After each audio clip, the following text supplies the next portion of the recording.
artistry of the matriarchal society is very, very expressive, right?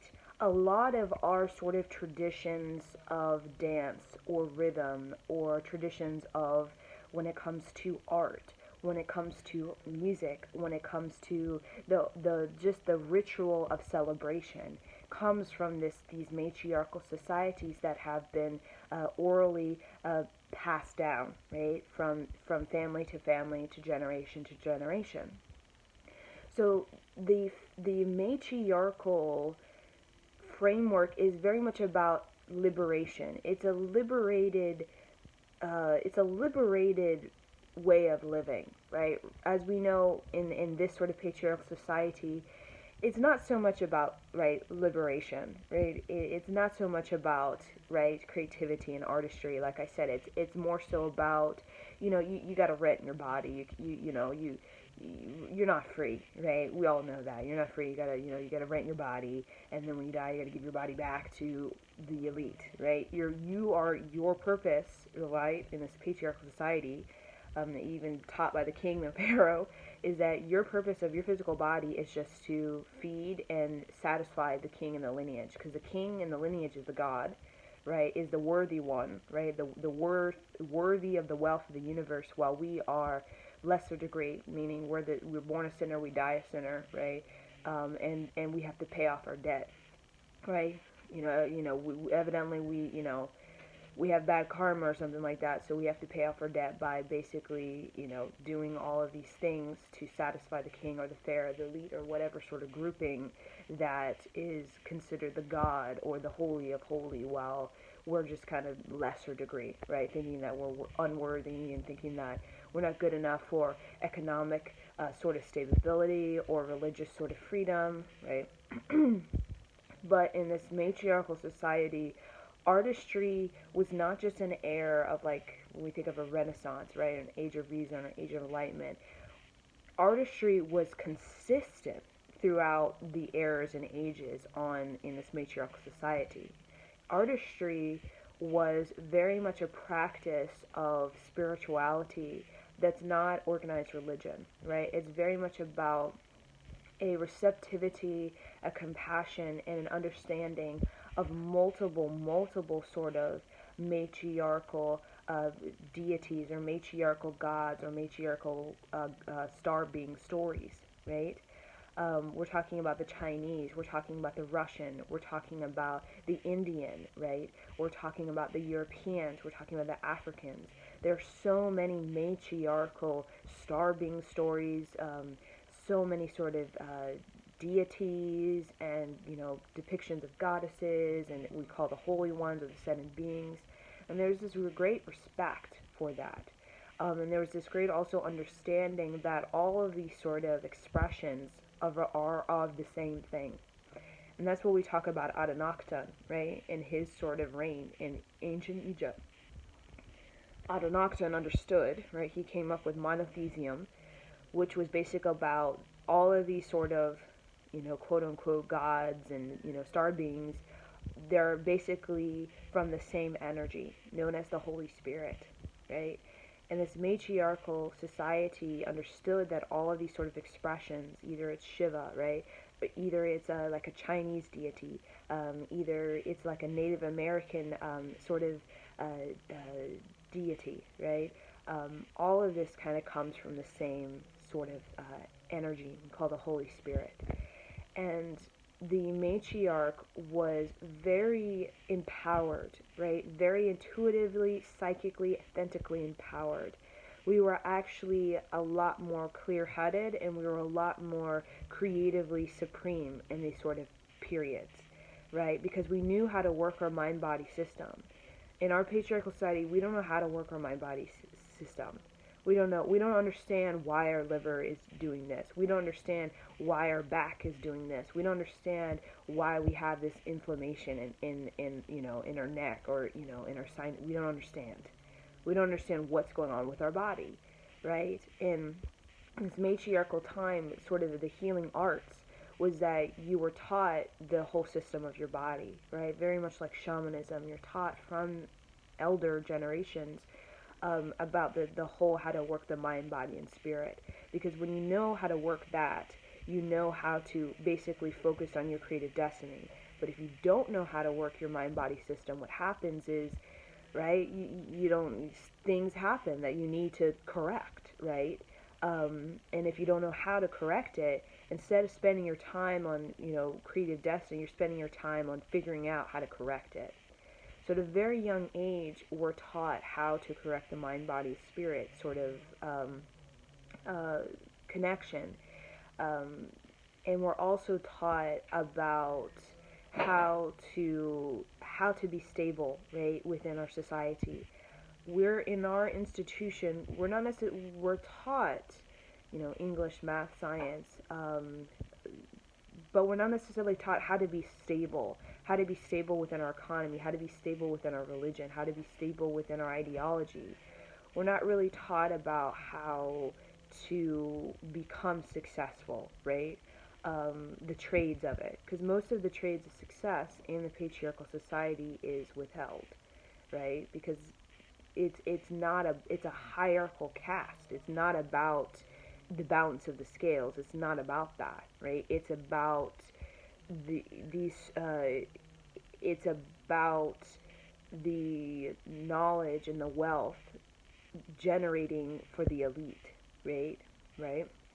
But as we're understanding in this patriarchal society that it's it's collapsing, right? It's collapsing because very few people, right, when we look at 7.7 billion people, very few people actually are, very, very few, right? Not even 1% of the total populace is actually in this elite sort of a place. But it's taking a toll on our planet, right? Because people do need to know how to be successful, not just in, profit or survival, successful as in raising their children, successful as in clearing their mind, as in healing their physical body, as in healing their emotional body, so that they can function mind, body, spirit in a more creatively sort of energized way, right? So our sort of cheapness towards our body and towards our mind and towards our spirit is taking a toll on the environment because we're starting to be cheap with the environment, right? And our sort of life communion with the environment, right? We're aggressive, right? And aggression is also a form of cheapness, right? We're cheap. It's a cheap win, right? Because aggressive means that you don't have the craftsmanship to actually, right, to excel, right? So you have to, attack it and hustle and hassle and do all these sort of harsh means to get what you want, right? Because you don't actually have the credibility or the craftsmanship or the sort of respect to actually receive in a more in a natural, more of a earned sort of way, right? So in this matriarchal society, the final things I want to touch on before I'm going to end this sort of two-part series, right, of Matriarch 1 and Matriarch 2. And these are just sort of just kind of going with the flow, right? I didn't really set out like a sort of blueprint of how I was going to express the different aspects of the matriarchal society. But final thing I want to discuss about in the matriarchal society is that we very much were intuitively refined. We were psychically refined, right? So we had great insight, we had great foresight, and we had an ability, right, with this council of women, these great judges, right? We had an ability to really speak, right, or command or lead from a more balanced heart space, right? As we know, a lot of men in our culture today are very much, they're very tempted by sex and money, right? But us as women, we're not so easily like fluttered by sex, or we're not easily seduced by it, right? We're not like, oh, like if it's there, we're gonna, we're gonna lose our will and just get into that kind of mayhem stuff, right? We're very like, we're more heartfelt as women. We have a bigger heart chakra than men, right? A bigger electromagnetic field at this heart area than men do, right? Um, So what that means is when we make decisions or when we command or when we lead, we are also leading, right, with the the psychic and intuitive awareness of our ancestors, right, of the earth, of the land, of the foresight of our people. And we tend to be more tribal and soulful in the way that we have great integrity, right? And that's what I said. We're about judgment is about a rehabilitation. It's about um, bringing balance of the scales, which is about bringing integrity to the situation or helping the person bring integrity to their life, right? And also during these matriarchal societies that I have seen in my vision, we have a smaller population than what we have now, right? Um, um, so that significantly has, makes a difference, right? Because when you have a high population of people who don't know how to, fix the mind, body, spirit sort of connection, that don't know how to really, don't know how to excel, right? They're kind of just at the mercy of the elite that doesn't feed them, right? That just kind of, sort of depletes them and a bunch of malnourished people. It's hard, right, when you have a big population of that to lead that, right?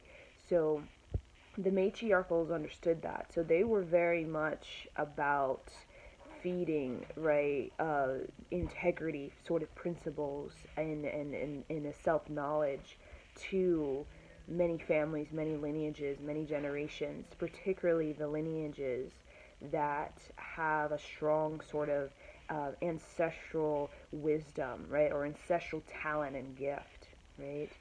Um, so we focus a lot on the talents and gifts of the lineage, and we focus a lot on preserving them, protecting them, and developing them even further, right? The talents and gifts that could mean so many things, right? So in our kind of patriarchal society, we don't focus on our talents and gifts. We do that in high school, middle school, elementary school, but then after that, we're kind of like, it's complete difference, right? When we, get into the adult world, we start to see this sort of, the structure of that sort of patriarchal model, which is about feeding the elite, right? I'm indebted to the king and the pharaoh, and therefore I have to just kind of, you know, I have to pay off my debt for the rest of my life, and that means suffer, right? Because I'm not focusing on my talents and gifts. I'm not really getting anything, right? I'm not getting anything, right? And I'm just satisfied with that because I feel like there's something wrong with me because I'm in debt for some reason and I don't know why, right? And I just accept that. That's just who I am, right? Something wrong with me. That's kind of like what we have, where there's a lot of people that think there's something wrong with them, right? And therefore they feel like they have to hustle, hassle, and be aggressive and basically lose their integrity in order to sort of outdo the elite. But the one thing about this matriarchal society is that your integrity is your credibility, and you cannot fake it. You cannot you cannot lie about your integrity. And that's the one thing about this women of counsel, these judges, and the judgment. When you really come across a woman who does have a strong integrity with herself, you bet she has a voice of reason. She has corrective sort of um, articulation of what she knows, right, as the sort of guardian of the earth that is going to bring generations into a liberated state and away from what we know the mayhem, right? Generations away from mayhem. So that's why, say, education is focused heavily on art and self-expression, articulation of your feelings. It's focused a lot on bringing sort of art to science, math, and technology, to really bring about, to really program into young people creativity, right? Innovation, right? Attentiveness towards, matters of the heart. Attentive towards, um, you know, using your mental stream, right, your mental projection for creative pursuits that are going to help you to um, expand and take on more talent and gift and less, boredom and distraction and, I'm not good enough. So again, we have so much healing modalities. It's like, whoa, so much of that. And just think of it in this matriarchal time, that was basically our life, right? In the consistency of it when it comes to music and dance and song. And we understand now, as we're moving into the Aquarian age, that really all that we are is our artistry. All that we are is our creativity. All that we really are is our tribal sort of soulful um, divinity, right? We're beginning to understand that's our life force, that's our lifeline. We talk about a powerhouse, we talk about wealth, we talk about clarity of mind, we talk about just beauty. That's what it is, right? And we're just now starting to balance out the scales when it comes to this hierarchical repression, I like to say. Um, and we're just now starting to deconstruct these sort of elite patriarchal major sort of um, you can say lifestyle, right, that for the common people is very restricting, right? We're just now starting to deconstruct them. We're just now starting to really model our society more based off of community. In many places, there's a strong sort of community, but I'm talking about a community that is stabilized, not a community where there's a bunch of kids and there's a bunch of people and they're all intermingling and they're all intermixed, but there's no sense of dignity or integrity about there's not a liberation going on, right? It's kind of just a sort of a pile up, right?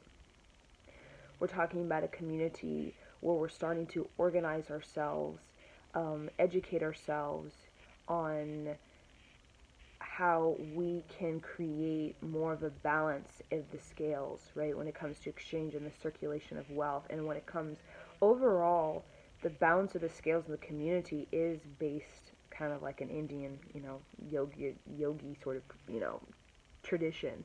It's something that earned, right? It's something that is earned through our craftsmanship, through our ability to balance out ourselves, right? So we don't expect balance or our fruits to ripen, right?